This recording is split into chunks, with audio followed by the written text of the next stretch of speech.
State-run school systems teach evolution as fact. How to survive in a secular school. Today on Creation Magazine Live.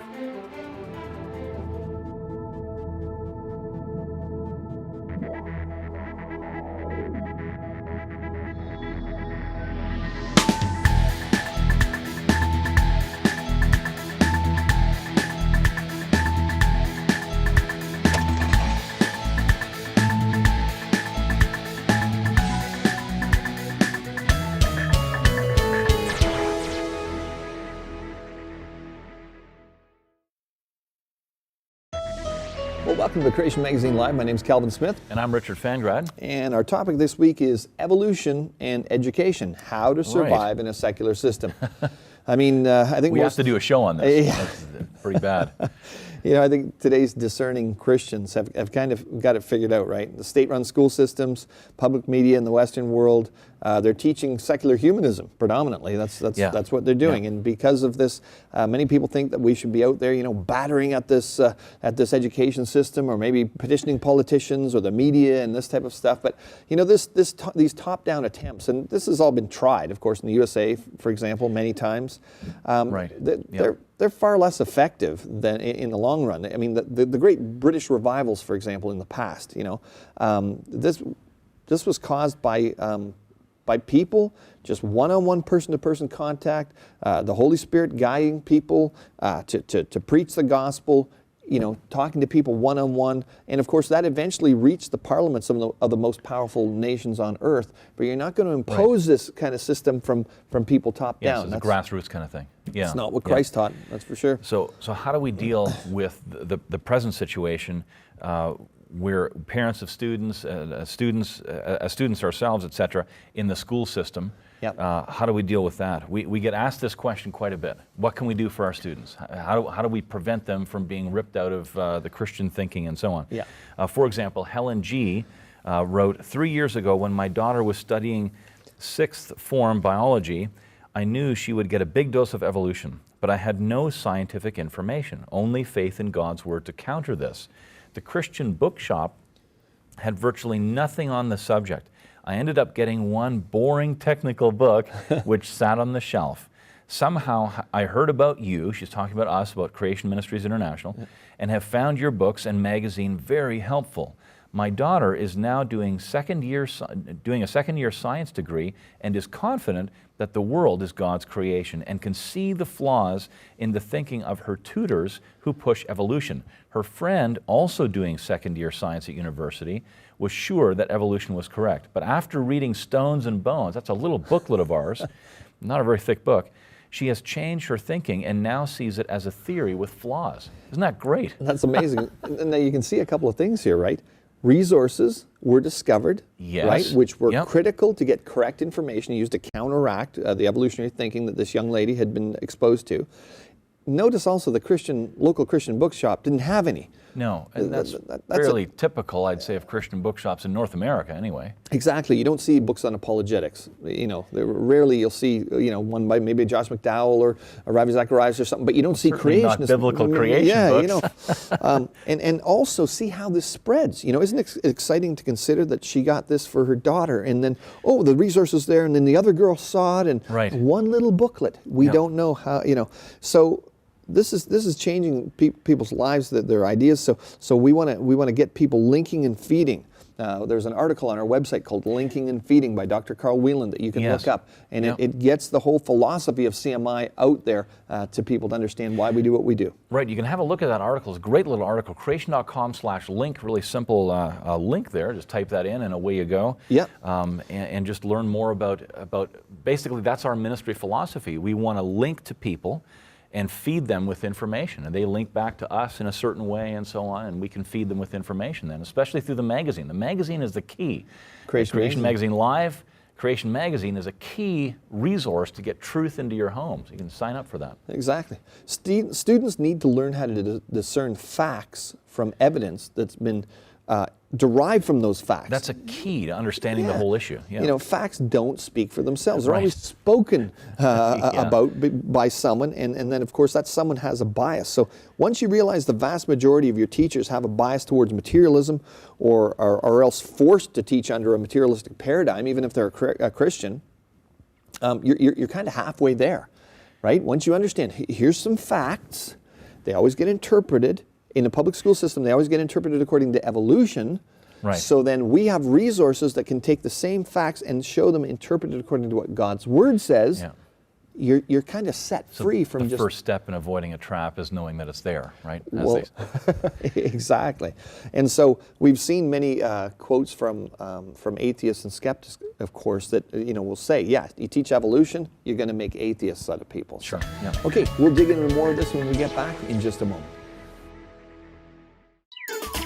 If you were able to choose the planet you lived on, which one would it be? Well, I would definitely choose Earth because it's so well suited for life. Whether you're considering the Earth's distance from the Sun or its gravity, axial tilt or magnetic field, one conclusion is inescapable.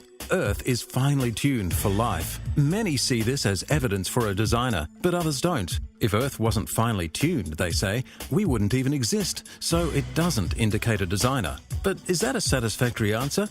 Imagine you were dragged before a trained firing squad, and they all fired and all missed. If I asked you why you're not dead and you answered, well, if I did die, I wouldn't be here to tell you, you think I'd be satisfied with that explanation?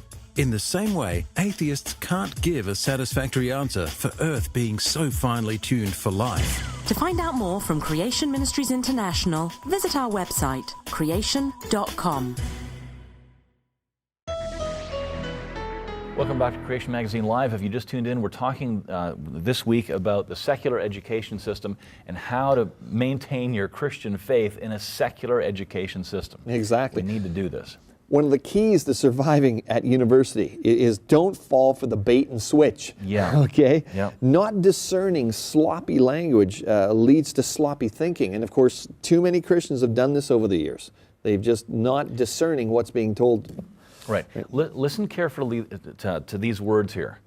We observe variation, mutation, and natural selection in living things. Evolutionists call this evolution, and this is why they claim that evolution is true. Now, we see how the environment affects the survival of these different animals, and we see new species arising as a result of these processes. These phenomena are observed and documented scientifically.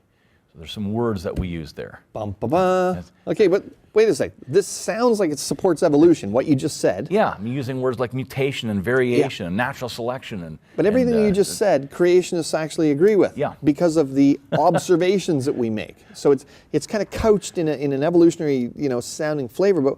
But these in fact, these sorts of changes that we observe, they happen very quickly. Speciation can occur within a few generations. We just did a couple of shows on that a couple of weeks ago.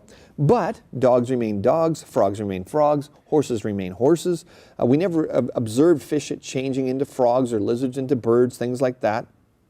And that's consistent with the biblical account of recent creation. If you want to believe that that's happened in the past, we respect your faith, but we haven't observed it scientifically, so don't call it science. God created different kinds of animals at the beginning, and these different kinds were capable of adapting to different environments. This isn't a challenge to the creationist model, right? And so it becomes a semantic issue. We want to use words carefully. Creationists prefer not to call this kind of variation changes within a kind, evolution. Right. It's changes within a kind, not even microevolution. Some people say, well, is that microevolution and macroevolution?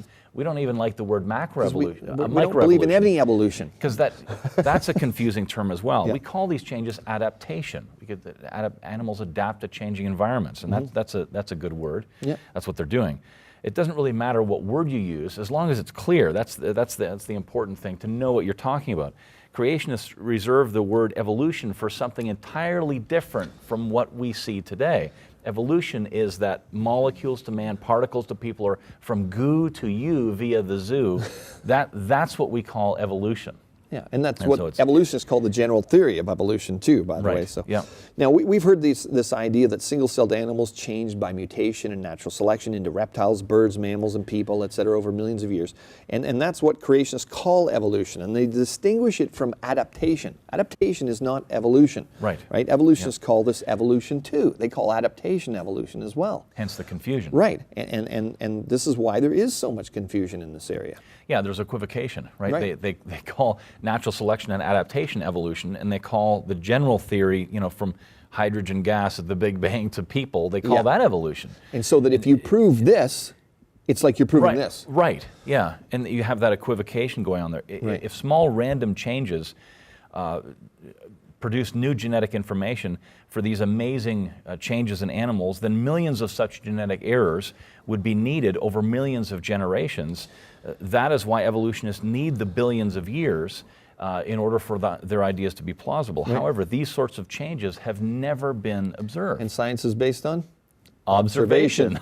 Right. So variation and natural selection don't produce new genetic information. They only rearrange or remove existing information. So these mutations, they destroy some of the existing informations, right? So furthermore, the fossils are not consistent with the idea of evolution. These innumerable transitional forms that would be expected to be found, they're missing from the evidence as well. Yeah, they're gone. Yeah.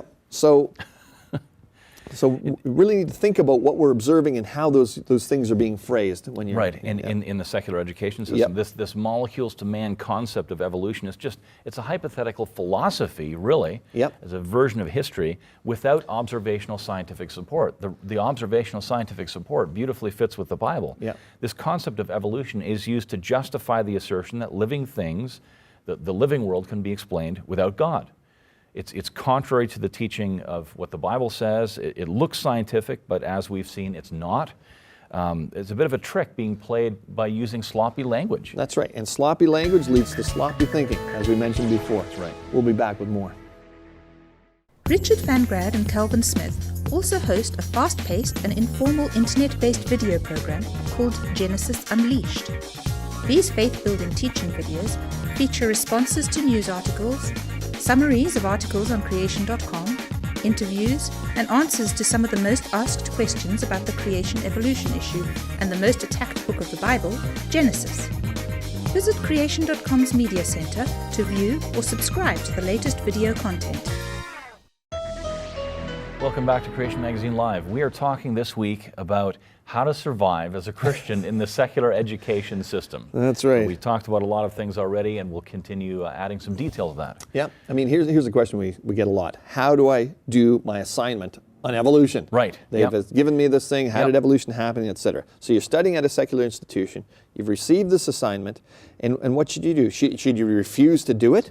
I mean, should you just argue the case for creation and try to prove that evolution doesn't work? I mean, we've heard from parents and students who've taken that approach, and they fail. They get an F, and that's the end of that. So exactly. So maybe that's not the best approach. No. Don't panic. All you need to do is here. We'll make a list. Number one, understand the thinking of secular science. Right. Understand how they're interpreting the data. Number two, how to research the topic, and number three, how to write the assignment. Once you know these things, you can do an assignment without compromising your creationist views or your Christian integrity, and your assignment will be one which can actually advance the creationist cause and maybe shed some light in a dark place, right, as well as being a good quality piece of writing. You be a good writer. Should be good, yeah. You need to understand the secular scientific mindset. Understand that lecturers in a secular institution they're not going to be pleased if you quote creationist literature and argue in your assignments for creationist explanations, etc. I mean, unless creationism's part of the topic, etc. Right. Yeah. That's because the whole point of secular science is to find a naturalistic explanation for everything. So as soon as you talk about anything that has a supernatural component, they're going to reject it, basically. One day things might change, but not at the moment, right? So if you're going to succeed, in a sense, you're going to have to write according to their secular mindset. That doesn't mean you say you're agreeing with them. You're just playing their game within their rules, because you've gone to this place, they're teaching you, and they're asking you if you understand what they're teaching you. Yes, That's and what in your assignments, you need to demonstrate that you've understood the evolutionary theory or whatever process or thing they're talking about. Right, doesn't mean you agree with it. Right, yeah. That's not to say that you can't use creationist arguments or biblical concepts, but you have to be wise in how you do that. Right, so you need to understand the secular explanations. So you need to understand the theory of evolution, you need to understand the mechanisms that they believe in, etc. Again, you're not buying into them, but you need to understand them so that you can do you put it in the proper framework here. Right, so how do you answer your assignment? Firstly, you do your research, read widely about the particular problem that you've been given to do your assignment on. You're not only looking at what scientists are saying, but trying to understand why they're saying it. That's a key as well. Mm-hmm. Your textbook is a good place to start, obviously. That's why you bought it. But you'll need to read more broadly. That's because your textbooks will present the information as if evolution has solved the problem. And gloss over the difficulties. That's often what textbooks do. You're going to find a lot of stuff on the web, of course. You're going to likely find your topic discussed on the web by both creationists and evolutionists. That might be a good place to get some more information. And just read a couple articles, kind of get yourself understanding of the key issues, et cetera, like that, and then you can move forward, with arguments for and against. Yeah, but once you have some understanding of the topic, then you should search the premier scientific journals, Science and Nature, or their websites if you have access there. Try their advanced search engine with different keywords. Abstracts and summaries are usually available, although the papers themselves can only be accessed if you have a subscription, and that's often costly. Cite those articles, obviously use references in your assignment. You want to be a good researcher. Exactly. And in your research, it's important to recognize the difference between the observed facts and the stories that are invented to explain the facts within their evolutionary framework. Now, if you can discern that, then as you write your article, you can then also convey that, not in a totally antagonistic way, but you can start revealing that, and then discerning people that read that paper. That's where you're really going to be able to start undermining the evolutionary story. Right. Because you're going to say, well, actually, this is what was made, these are the facts that were made, and then you reveal that there's been a story created behind that, right? Yeah, and obviously you want to visit creation.com, read creationist literature on the topic. It's going to help you distinguish between evidence and storytelling. We take the facts and we remove the evolutionary spin. That's what you're going to find on creation.com, and that's going to help you round out your topic a little more fully as well. That's right. If you can keep that in mind, what have they actually observed between what they're describing? You're well on your way to understanding this issue. Yeah. We'll be right back. It's often claimed that evolution is simply change over time, and since change over time can be seen everywhere, then evolution is obviously true. But highly qualified creation scientists say there is much more to it than that. For evolution to have turned particles into people, simple change over time is not enough. A special kind of change is needed. That is, naturally occurring change that adds new genetic instructions. No one has seen this special kind of change happen. Darwin's finches, peppered moths and adapting bacteria are all examples of naturally occurring change, but not one of them shows the addition of new genetic instructions. Not one of them writes any brand new genetic code specifying how to make some new complex feature, such as feathers for lizards, for example. And since codes and programs cannot write themselves, there must have been a designer for all living things. To find out more from Creation Ministries International, visit our website, creation.com. Well, our subject today is evolution in education, how to survive in a secular system, and we've been discussing how to write an assignment within a secular system. Now, after you've researched your topic, you're ready to start writing. You can put all the information together. Make sure that you're clear on the question that's been assigned to you and that you're actually answering it. First, describe the problem that the assignment has given you, one that the scientists have likely been trying to solve. Then you could describe the many problems that a naturalistic explanation has to address. That's one of the things you could do. Yep. Imagine that you've been asked to explain how single-celled organisms evolved into multicellular ones. That'd be a good question. That's a good question if that's your evolution assignment. Yep. You would explain the changes that would need to occur for a collection of single cells to come together by natural processes to form a reproducing multicellular organism. There's many problems there. Creation.com can summarize some of those.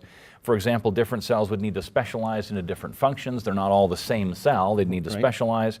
They would have to specialize in a certain order, in certain places, in order to form a reproducing cell or a creature. They would have to specialize at specific times. There would need to be some complementary changes in differing cells occurring at the same time, so you've got things working together, and those are some of the problems that you could highlight in your assignment. And by making them clear, you're not attacking, you're just saying, hey, here's some big problems, right? Yep. It would be good for you to quote from books and papers on the topic as you set out the problem, so you're not the only one that's pointing out these problems, right? Use some of the jargon that they use. Simply discuss the problem in a measured, matter-of-fact way, making it clear what criteria would have to be met for a successful explanation. And then next, you need to outline some of the theories that people have put forward to try to explain how this could have happened, and then discuss the advantages and problems with each one of these theories. And of course, if you want to know what the problems, you can go to creation.com and we'll have pointed them out to you, because there's massive problems. Especially try to use the criticisms that other secular scientists have leveled at each other of these theories. You can cite their publications and explain their criticisms, etc. Now, I just want to interject with something. If you've been following along with us here, and you're like us, you're just a rabid creationist, but right now everything we've said is driving you crazy because you're sitting there going, no, we just want to attack evolution, and I'm not going to write a paper on evolution. Then why would you be going to a secular institution and paying them $10,000 or whatever it is a year to get educated? Because you're wasting your time and money. If you want to get a PhD in science and you're going to go through this system, you're going to have to go through the system. Yes, yeah. That's just the way it is. So it. We know people that have written things like, well, how did evolution happen? It didn't, and hand in their paper. Yeah. Zero. You're wasting your Good luck time. progressing in there's education. No influence in that system at all, because now you're just, anyway. So wanted to interject that. Okay, getting back to the assignment then, if any scientists have proposed different theories of how to overcome these problems, the evolutionary assignment that you've been given, you can talk about the advantages and disadvantages of those as well. You could also mention some of the problems that creationists have pointed out, but being careful to avoid religious or creationist jargon. If you can leave that out, just point out the good science that's been done by creationists to point out the problems with naturalistic evolution. Yep. Whether it's wise to cite creationist literature directly, we'll have to leave that up to you. Just be discerning in that area there. If you're not confident about how they would respond to it, the best answer is probably don't cite it. Yeah, that's right. I don't think you're being timid or compromising by not arguing the creationist view, because you presented some difficulties for the philosophical framework of naturalism, right? That's great.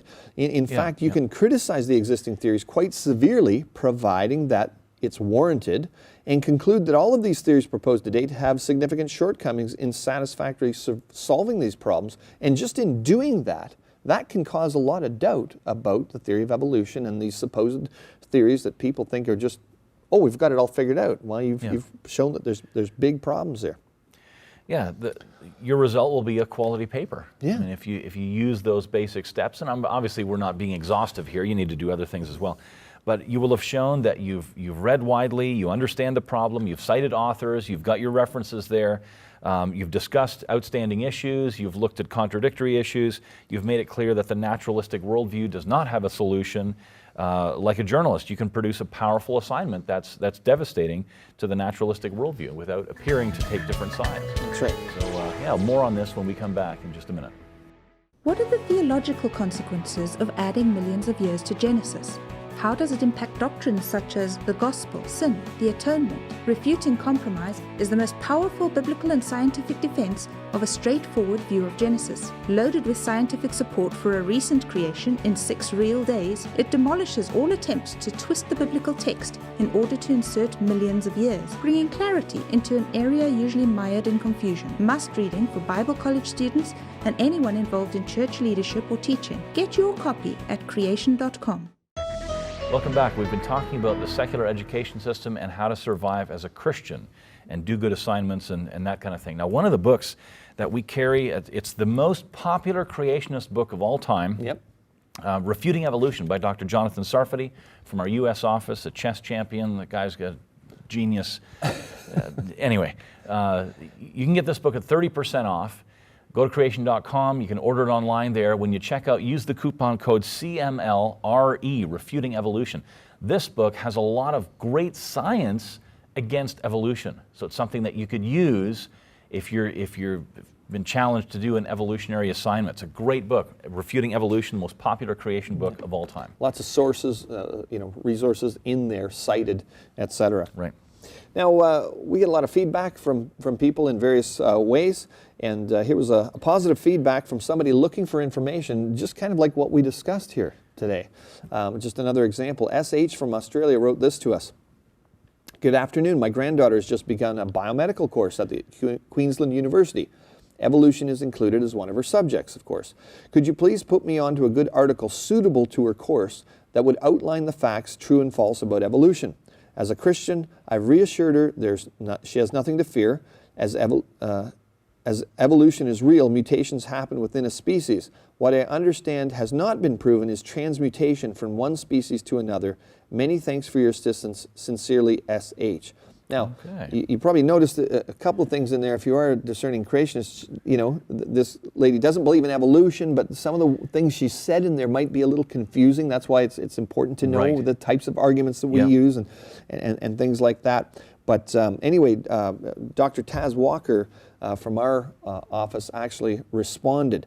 But anyway, there's a couple of things that he went through. The first thing, again, that he mentioned to her is the key to realize that everything is presented at university is presented within a secular, atheistic worldview. Don't be shocked when they start teaching your kids evolution.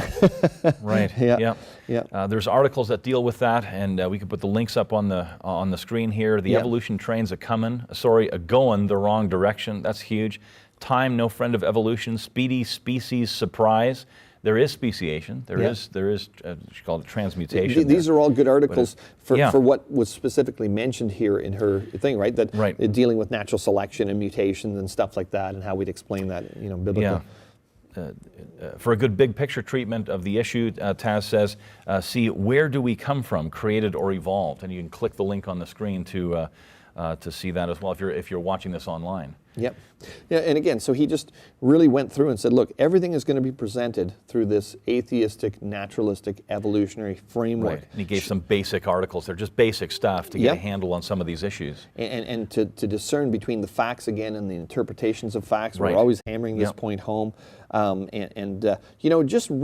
Just having a young person read through 5 or 6 of these articles, it's like a boost to their immune system. Because what happens, they often just get... That's a good way to describe it, actually, they just get bombarded with one, and they're like, wow, is there all this evidence for evolution? Not understanding. Sometimes people say, well, the facts for evolution are just overwhelming. But if you understand that all there is an overwhelming amount of facts, and they can be interpreted according... You could also say with the same breath, the facts for a creation is overwhelming, because it's the same facts. Yes, it's the same facts. It's the same amount. And then you don't feel like, oh, wow, well, the other team's winning. Oh, I got just as much facts supporting my worldview. Exactly. It's just that in secular education, they're going to spin it to that evolutionary worldview. And that's what you've got to separate, facts from the spin. Look at a free copy of Creation Magazine at creation.com/freemag. It's a great magazine. If you like it, subscribe at creation.com, and we will see you next week.